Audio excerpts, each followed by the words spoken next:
screams and etc. are so bothersome that it's unusual. The first one that comes to mind is a boy named Keith Parkins. He disappeared in April 1952 from a rural area in eastern Oregon named Ritter, Oregon. Keith was 2 years old. And his family was visiting his grandparents.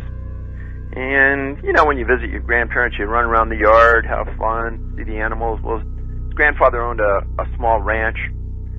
And during that brief time they were there, at one point Keith disappeared. And this is in a pretty rural area with some pretty big mountains. Not huge mountains, but kind of between a hill and a mountain. And Keith disappeared, and people started looking for him. And make a long story short, 19 hours after Keith disappeared, and 12 miles north, over 3 sets of mountains, countless fences, they found Keith laying in a dry creek bed, unconscious. And he had a severe case of exposure. His clothes was ripped to shreds. And some of the articles that I read about this defy any conventional explanation. They said, well, the boy must have been running nonstop for 19 hours. Anyone who's had a child, think about how far a 2-year-old can really move. So Keith was found by a professional searcher and his father. Now, when we discuss this case, again, I go back to the group mentality and how everyone comes up with things. Right away, one of the guys said, you know what's really unusual about this? Is why in the heck were these searchers out 12 miles when this kid's been missing less than 24 hours? That makes no sense. And that doesn't make any sense. It's almost as though someone somewhere knew something unusual to be out that far. There's no way you should be more than 2-3 miles away at 24 hours at the very maximum with a kid under 10 years old in that kind of terrain.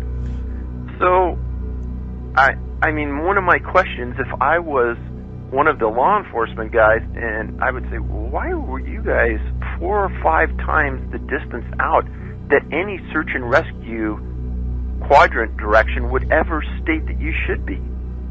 Yeah, it's a miracle you found your boy, God bless you, but why were you out there? Tell me the mentality that sent you there. There's a case out of the Northern Cascades where a mom and a son were picking berries in the middle of the woods, and these people were in the middle of the woods, and as they're picking the berries, the mom's maybe 50, 75 feet, not in line of sight of their son, but they hear a scream. The woman starts to run towards the direction of the scream, and the scream gets further away, and it's a more muffled scream the second time. She runs faster, and barely a third scream, but the kid's never found. Now, this is a Native American woman, so they bring in a tribe of Native American searchers, and they never find the boy.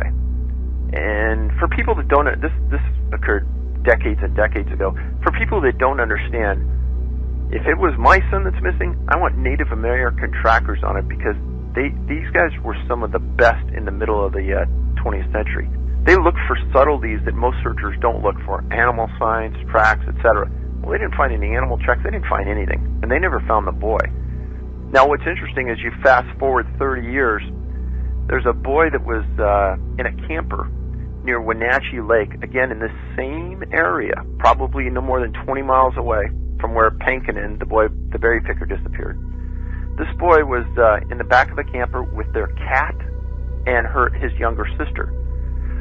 This boy again was sleeping, and the parents were just walking through the woods and kind of enjoying the sight. And originally they were there to hunt. So they kept the camper in view at all times. They wanted to make sure that they didn't get too far away.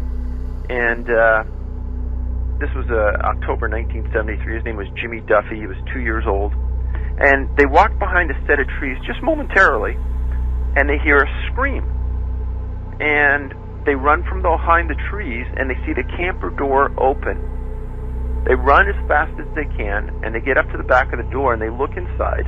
The daughter is still asleep, and the cat is still asleep. And Jimmy is gone. So, again, I write to the sheriff's office, I explain what we're doing, and I ask for copies of the report. They never had any copies. They said, wow, we don't even know anything about this case. He must have been found. I said, well, the best we can tell, he's never been found. So they go back into their archives, and they search and search, and 2 months later, they come up with the case, and they say, you're right, he's never been found. Thanks for doing this. And they mail me copies of the report. Well, the sheriff's office, right from the onset, started to accuse the parents of killing the boy and disposing of him. And they laid on this for 2 or 3 weeks in the reports. And God, I felt bad for the parents. They sent him to Seattle police. The parents took polygraphs, and they were completely exonerated. And what's unnerving about it is not only they lost a lot of time on the case, but law enforcement, there's no way that they understand that this has been going on right in that Wenatchee, Northern Cascades area for 60, 70 years under the exact scenario I just gave you.